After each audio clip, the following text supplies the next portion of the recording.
हमें मालूम है ये आपके पुरखे अंग्रेजों के गुलाम थे। प्लीज और एड्रेस द चेयर, तुम्हारे एड्रेस द चेयर। हिंदुस्तान के राष्ट्रीय आंदोलन में गद्दारी कर रहे थे। आपका समय जा रहा है। Address the chair, address the chair. सभापति महोदय इनको रोकिए वरना मुश्किल हो जाएगा। Please you address the chair. क्या कह रहे हो? क्या है? Please address the chair. Honourable member, please address the chair. मुसलमानों के नाम से बुखार आ जाता है। और डॉक्टर अम्बेडकर ने कहा सभापति महोदय कि वैचारिक दृष्टि से अलगाव हो सकता है जिन्ना में और सावरकर में, लेकिन देश के बंटवारे के सवाल पर दोनों एक हैं। सभापति जी, ये हर समय इनके दिमाग में हिंदू और मुसलमान के अलावा कोई कुछ नहीं। 1905 में वंदे मातरम नाम से एक अखबार शुरू किया था लाला लाजपत राय ने। उस समय ये आरएसएस था नहीं, 1925 में आरएसएस बना। Please address the chair. Hindu Mahasabha थी सभापति महोदय। मुस्लिम लीग ने हिंदू महासभा के साथ मिलकर के सरकार बनाई।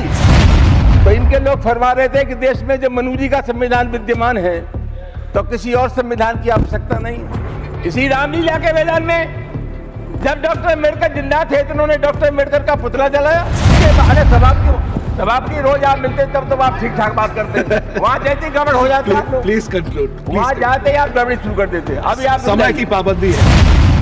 तो नमस्कार दोस्तों, जय भीम, जोहार और सलाम। तो कैसे हैं आप सभी लोग? आप सभी लोगों का एक बार खबरदार होशियार यूट्यूब चैनल पर स्वागत है। तो साथियों, जैसा कि आपने पिछली क्लिप में देखा कि रामजी लाल सुमन वंदे मातरम और आरएसएस का जैसे ही नाम लेते हैं वैसे ही भाजपा और आरएसएस के कारिंदों में जैसे एकदम से आग लग जाती है। साथियों, साथ ही आपको बता दें कि यहाँ पर बीजेपी के लोग बार बार रामजी लाल सुमन को टोकते हैं, उनको बोलने नहीं देते हैं, जिस पर कि स्पीकर महोदय भी काफ़ी भाजपा के और सत्ता पक्ष के लोगों को समझा बुझाकर बैठालते हैं। साथियों, लेकिन एकदम से अचानक से जैसे ही रामजी लाल सुमन आरएसएस का नाम लेते हैं वैसे ही सत्ता पक्ष बिल्कुल से हंगामा काट देता है और सदन स्थगित होने की बिल्कुल कंडीशन आ जाती है। साथियों, ये सब कुछ आप तब देखेंगे जब आप वीडियो को अंत तक देखेंगे। तो उम्मीद है कि आप वीडियो को अंत तक देखें। चलिए शुरू करते हैं। ऑनरेबल श्री रामजी लाल सुमन जी।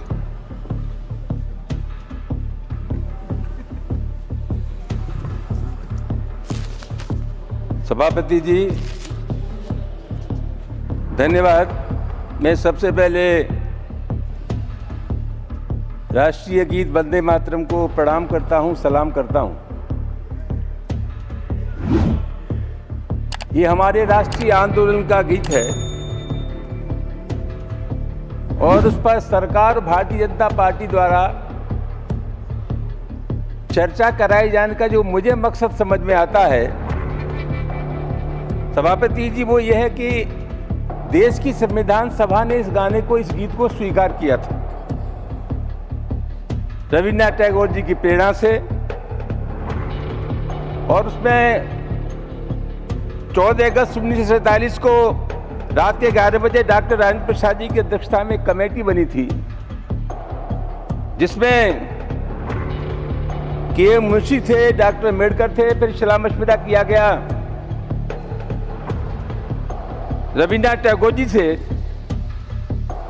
और तब जाकर के इस राष्ट्रीय गीत को अंतिम रूप दिया गया। सभापति जी, इस बहस का जो लब्बो लबाब है, मतलब है वो ये है कि इसके शुरू के 2 छंद हैं, सुजलम सुफलम, और इसके बाद जो इसमें है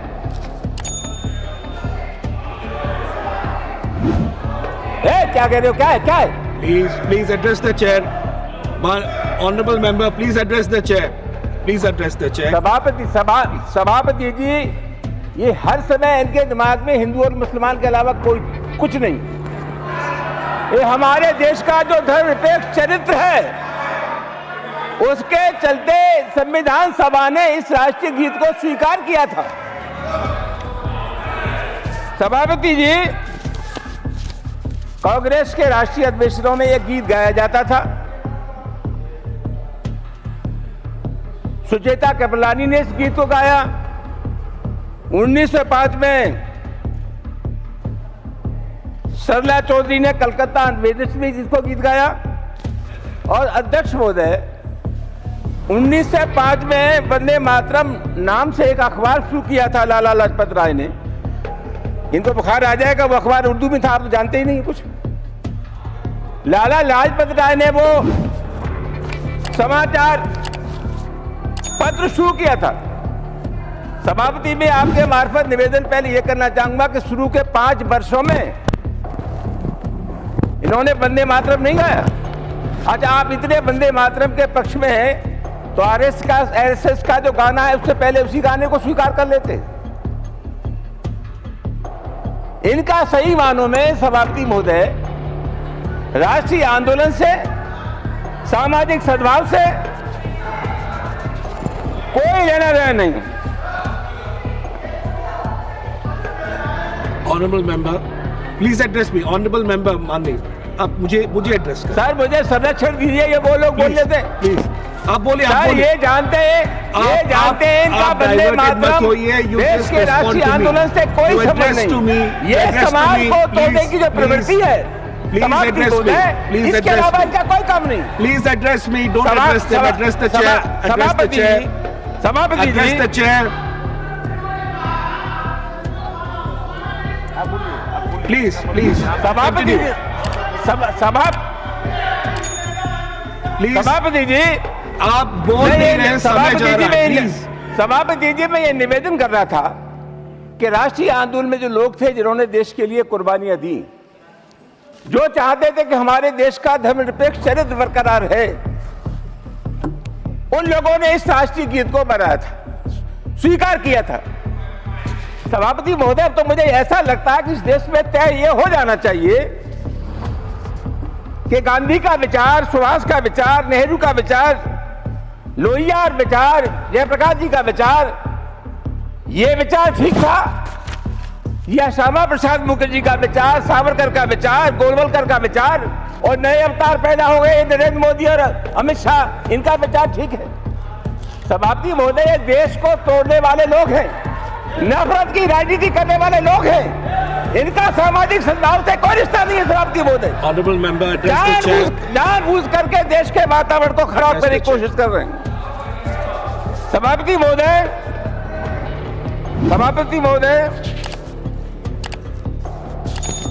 मैं इनसे ये जानना चाहूंगा, सभापति महोदय, ये हर चीज की परिभाषा अपनी सुविधानुसार कर लेते हैं। मुसलमानों के नाम से बुखार आ जाता है। आपको जानकारी है कि आजादी से पहले इस देश में जो विधानसभाओं के चुनाव हुए थे, उनमें 3 प्रांत थे, बंगाल, सिंध, उत्तर पश्चिम प्रांत। और आपने उस समय ये आरएसएस था नहीं, 1925 में आरएसएस बना। Please address the chair. Hindu Mahasabha थी सभापति महोदय, मुस्लिम लीग ने हिंदू महासभा के साथ मिलकर के सरकार बनाई। और सभापति महोदय, बंगाल की जिस सरकार के मुख्यमंत्री ए.के. फजलुल हक थे, उसमें इनके सम्मानित नेता श्री श्यामा प्रसाद मुखर्जी उप मुख्यमंत्री थे, जो उन्होंने 1951 में भारतीय जनसंघ की स्थापना की। ये किस मुंह से कह सकते हैं? सभापति महोदय, इनको रोकिए वरना मुश्किल हो जाएगा। Please you address the chair. सभापति महोदय, हमें मालूम है ये आपके पुरखे अंग्रेजों के गुलाम थे। Please address the chair. Hindustan के राष्ट्रीय आंदोलन में गद्दारी कर रहे थे। आपका समय जा रहा है। Address the chair. सभापति महोदय, जब नेताजी सुभाष चंद्र बोस ने सेना बनाई तो इन लोगों ने मना किया कि उस फौज में भर्ती न हो। तो जहां तक इनका सवाल है सभापति महोदय, मैं बहुत विनम्रता के साथ कहना चाहता हूं, हिंदुस्तान के संविधान में इनकी कोई आस्था नहीं। जब संविधान बन रहा था सभापति महोदय, तो इनके लोग फरमा रहे थे कि देश में जब मनु जी का संविधान विद्यमान है तो किसी और संविधान की आवश्यकता नहीं। इसी रामलीला के मैदान में जब डॉक्टर अम्बेडकर जिंदा थे तो उन्होंने डॉक्टर अम्बेडकर का पुतला जलाया। सभापति महोदय, ये हालत है। सही मानो सभापति महोदय, 53 साल तक इन्होंने राष्ट्रीय झंडा नहीं लगाया। ये नागपुर में भगवा झंडा लगाते थे। और सभापति महोदय, सबसे महत्वपूर्ण बात है कि 3 नौजवानों ने नागपुर में भगवा झंडा की जगह 2001 में राष्ट्रीय झंडा फहरा दिया था। तो आरएसएस के लोगों ने उनके खिलाफ मुकदमा लिखाया। 2001 में जो मुकदमा पंजीकृत हुआ वो 2013 में जाकर के खत्म हुआ। झंडे से इनका कोई लगाव नहीं, राष्ट्रीय आंदोलन में कोई इनका मतलब नहीं, संविधान को ये मानते नहीं है। समाप्ति महोदय, ये कुल मिलाकर के जाति और मजहब के नाम पर इस देश को तोड़ने के अलावा दूसरा काम नहीं जानते, यही इनका असली चरित्र है। मैं आपके मार्फत समाप्ति महोदय निवेदन करना यह चाहूंगा, देश के बंटवारे की बड़ी चिंता है। समाप्ति महोदय, मैं नहीं चाहता था ये बात करूं, मैं जिन्ना की तारीफ नहीं करना चाहता, लेकिन एक निवेदन मैं आपसे करना चाहता हूं। क्या देश के बंटवारे के लिए अकेला जिन्ना जिम्मेदार थे? 1937 में जब ये सावरकर हिंदू महासभा के अध्यक्ष थे, तो 1937 में इनका जो भाषण हुआ, 1937 में सावरकर ने यह कहा था कि हमारे देश में हिंदू और मुसलमान दो राष्ट्र हैं, यह सावरकर ने कहा। जिन्ना ने तो 1940 में मुस्लिम लीग के कॉन्फ्रेंस में लाहौर में कहा था, बात की थी बंटवारे की, और डॉक्टर अम्बेडकर ने कहा, समाप्ति महोदय, कि वैचारिक दृष्टि से अलगाव हो सकता है जिन्ना में और सावरकर में, लेकिन देश के बंटवारे के सवाल पर दोनों एक हैं। तो ये समाप्ति महोदय, प्लीज कंक्लूड। देश के बारे समाप्ति रोज आप मिलते तब तो आप ठीक ठाक बात करते हैं, वहाँ जैसे गड़बड़ हो जाती है प्लीज कंक्लूड। वहाँ जाते ही आप गड़बड़ी शुरू कर देते हैं। अभी आप समय की पाबंदी है समाप्ति महोदय,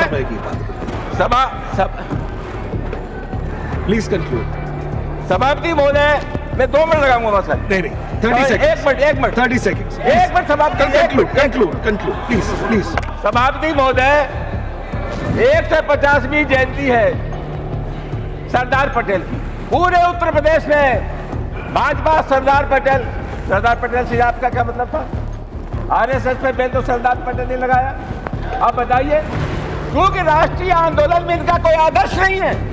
एक आदर्श थे बेचारे, वो भी 6 बार माफी मांग के आए, अंग्रेजों से पेंशन लेते रहे, तो राष्ट्रीय आंदोलन में इनका कोई आदर्श नहीं है। समाप्ति महोदय, थैंक यू। इसलिए ये जानबूझ करके उनके सीधे हाथ पैर मारने की कोशिश कर रहे हैं। अंत में समाप्ति महोदय, मैं आपसे एक ही निवेदन करना चाहूंगा, कोई भी बहस हो, जनजीवन से जुड़े हुए मुद्दे हैं, उनसे इनका कोई सरोकार नहीं है। ये हर मामले पर देश को बांटने की साजिश करते हैं। हम मोहब्बत करने वाले लोग हैं, ये नफरत करने वाले लोग हैं। समाप्ति महोदय, हमारे एक लायक दोस्त है के सिंह, उन्होंने 4 लाइन लिखी के यो तो हम वो लोग हैं, यो तो हर एक शख्स का ईमान होना चाहिए, शर्त लेकिन है कि वो इंसान होना चाहिए, और हो जहाँ शिर्क किया जाने और खुदा की आरती, वो इबादत का हिंदुस्तान होना चाहिए। Thank you. समाप्ति महोदय, कुछ भी कहे। तो दोस्तों, फाइनली अपनी वीडियो का हो चुका है दी एंड।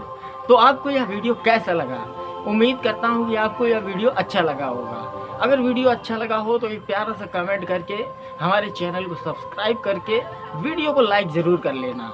तो मिलते हैं नेक्स्ट वीडियो में, तब तक के खातिर स्वस्थ रहो, मस्त रहो, और जहाँ भी रहो सबसे आगे और फर्स्ट रहो।